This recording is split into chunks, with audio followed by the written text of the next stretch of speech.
Hello everyone, this is Nishu and welcome back to the channel. इस video में हम challenges of nation building के further topics को discuss करेंगे।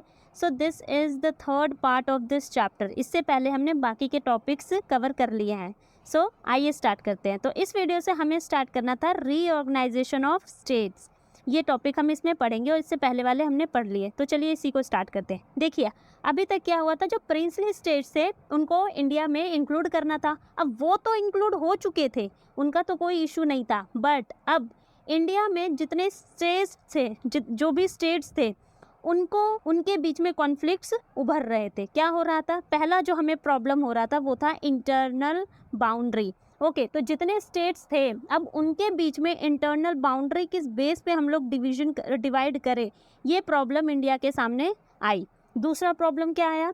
Problem of disintegration. अब ये प्रॉब्लम थी इंडिया के सामने कि अगर हम स्टेट्स का डिवीजन कर दें और कहीं वो डिसइंटीग्रेशन की ओर ना लेके चली जाए, कि अगर स्टेट उससे हैप्पी नहीं हुई तो इंडिया के जो स्टेट्स हैं उनका डिसइंटीग्रेशन हो जाएगा। तो ये प्रॉब्लम भी इंडिया के सामने एमर्ज हुई। और थर्ड प्रॉब्लम था कल्चरल डाइवर्सिटी।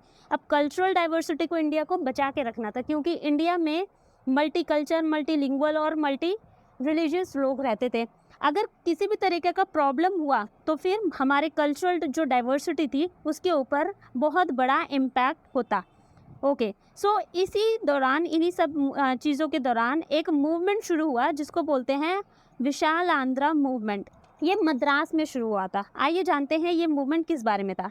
तो देखिए, तेलुगु स्पीकिंग पीपल, मद्रास के जो तेलुगु स्पीकिंग पीपल थे वो एक प्रोटेस्ट करने लग गए।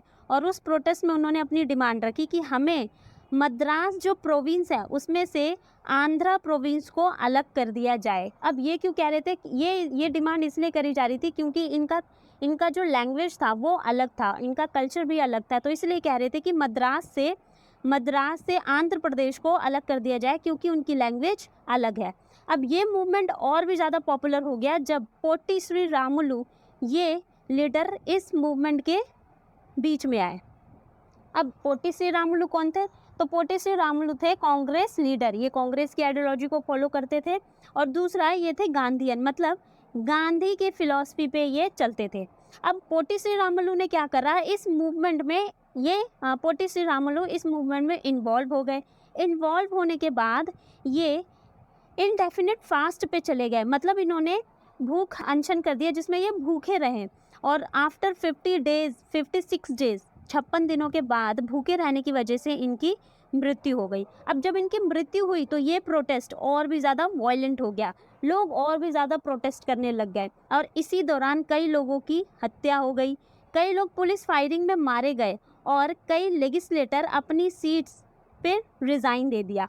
तो ये मूवमेंट और भी ज़्यादा वायलेंट होता चला गया। अब इसी दौरान जब सिचुएशन आउट ऑफ कंट्रोल हो गई तो इंडिया के प्राइम मिनिस्टर ने 1952 में ये अनाउंस किया कि आंध्र प्रदेश को हम मद्रास प्रोविंस से अलग कर रहे हैं। और ये किसके बेस पे अलग हुआ था? लिंग्विस्टिक, क्योंकि इनका लैंग्वेज अलग था। तो इस बेस पे आंध्र प्रदेश को मद्रास से अलग कर दिया गया था। ओके, अब क्या हुआ? अब जब आंध्र प्रदेश को सेपरेट स्टेट मिल गया, सेपरेट स्टेट का दर्जा मिल गया, तो जो बाकी स्टेट्स थे वो भी अपना अलग अलग स्टेट की डिमांड करने लगे। जैसे महाराष्ट्र में भी बहुत अलग अलग कल्चर और अलग अलग लैंग्वेज बोलने वाले लोग रहते थे बहुत। तो सभी लोगों ने एक एक करके प्रोटेस्ट करना शुरू कर दिया कि हमें भी अब सेपरेट स्टेट का दर्जा दे दिया जाए। फिर गवर्नमेंट को हार मानकर 1953 में एक कमीशन ऑर्गेनाइज किया जिसका नाम था SRC। अब ये Shri Ram college of commerce नहीं है, इसका ये स्टेट रीऑर्गेनाइजेशन कमीशन का एक्रोनिम, आप इसको ऐसे याद कर सकते हैं। अब जब सिचुएशन आउट ऑफ कंट्रोल होने लग गई तो इंडियन गवर्नमेंट 1953 में स्टेट रीऑर्गेनाइजेशन कमीशन को अपॉइंट करती है। अब ये अपॉइंट क्यों करा जाता है? ये अपॉइंट इसलिए करा जाता है ताकि ये डिसाइड कर सके कि इंडिया का जो बाउंड्री है, जो इंटरनल बाउंड्री है, वो किस बेस पर अलग होगा।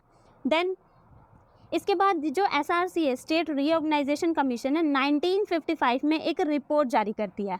उसी रिपोर्ट के बेस पर 1956 में स्टेट रीऑर्गेनाइजेशन एक्ट पास कर दिया जाता है।